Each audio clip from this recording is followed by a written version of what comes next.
بسم اللہ الرحمن الرحیم۔ قوم سبا کا انجام۔ اہل سرسار کی ایک قوم جسے قوم سبا بھی کہا جاتا ہے، اللہ تعالیٰ کی بے شمار نعمتوں کے اندر زندگی گزار رہی تھی۔ یہ قوم ایک عظیم تہذیب و تمدن کی مالک تھی۔ حضرت داؤد علیہ السلام اور حضرت سلیمان علیہ السلام کی باعظمت حکومتوں کے بعد ان کی حکومت زبان و زد خاص و عام تھی۔ کہا جاتا ہے کہ یہ لوگ گندم کے مغز سے آٹا پس کر روٹیاں پکاتے تھے، لیکن اس کے برعکس وہ اس قدر اسراف کرنے والے اور ناشکرے تھے کہ انہی روٹیوں کے ساتھ استغفر اللہ بچوں کا پخانہ صاف کرتے تھے۔ بعد ازاں ان آلودہ روٹیوں کو اکٹھا کرنے سے ایک پہاڑ بن گیا۔ پھر ایک صالح شخص نے وہاں سے گزرتے ہوئے ایک عورت کو دیکھا جو روٹی کے ساتھ اپنے بچے کا پخانے کے مقام کو صاف کر رہی تھی۔ اس شخص نے عورت سے کہا، تیرے اوپر افسوس، خدا سے ڈر، کہیں ایسا نہ ہو کہ خدا تیرے اوپر اپنا غضب ڈھائے اور تجھ سے اپنی نعمت چھین لے۔ اس عورت نے جواب میں مذاق اڑایا اور مغرورانہ انداز میں کہا، جاؤ، گویا کہ مجھے بھوک سے ڈرا رہے ہو۔ جب تک سرسار جاری ہے مجھے بھوک سے کسی قسم کا کوئی خوف نہیں ہے۔ کوئی زیادہ عرصہ نہیں گزرا تھا کہ اللہ تعالیٰ نے ان لوگوں پر اپنا غضب ڈھایا۔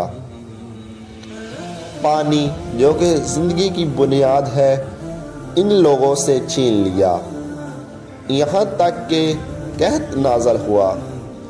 بات یہاں تک پہنچ گئی کہ ان کی ذخیرہ کی ہوئی تمام غذا ختم ہو گئی۔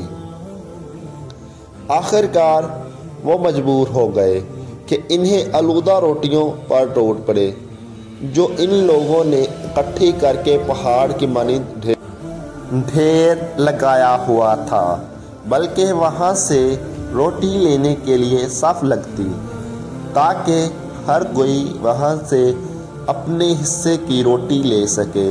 کفران و نعمت، قحط اور ان کی بدحالی کے بارے میں متعدد روایات میں موجود ہے۔ سورہ نحل کی آیت نمبر 112 اور 113 میں یوں کی ہے، جو محفوظ اور مطمئن تھی، اس کا رزق ہر طرف سے باقاعدہ آ رہا تھا، لیکن اس بستی کے رہنے والوں نے اللہ کی نعمتوں کا انکار کیا تو خدا نے انہیں بھوک اور پیاس کا مزہ چکھایا، صرف ان کے اعمال کی بنا پر کہ جو وہ انجام دے رہے تھے، اور یقیناً اس کے پاس رسول آیا تو ان لوگوں نے ان کو جھٹلایا، تو پھر ان تک عذاب آ پہنچا کہ یہ سب ظلم کرنے والے تھے۔ اس قوم سبا کے بارے میں ایک اور واقعہ بیان ہوتا ہے کہ ان لوگوں نے اپنی زراعت کو بہتر طور پر کاشت کرنے کے لیے پانی کا ذخیرہ کرنے کی خاطر بلک کے 2 پہاڑوں کے درمیان ایک بہت بڑا بند معار تعمیر کیا ہوا تھا۔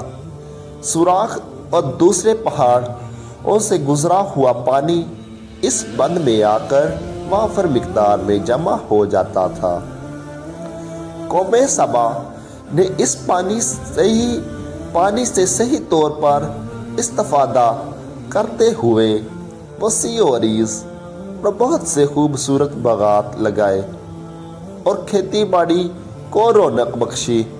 ان باغات کے درختوں کی شاخیں اس قدر پھلوں سے لدی ہوئی تھی کہ کہتے ہیں کہ اگر کوئی شخص سر پر ٹوکری رکھ کر ان کے نیچے سے گزرتا تو پھل خود بخود ٹوکری میں گرنا شروع ہو جاتے اور قلیل مدت میں ٹوکری تازہ پھلوں سے بھر جاتی۔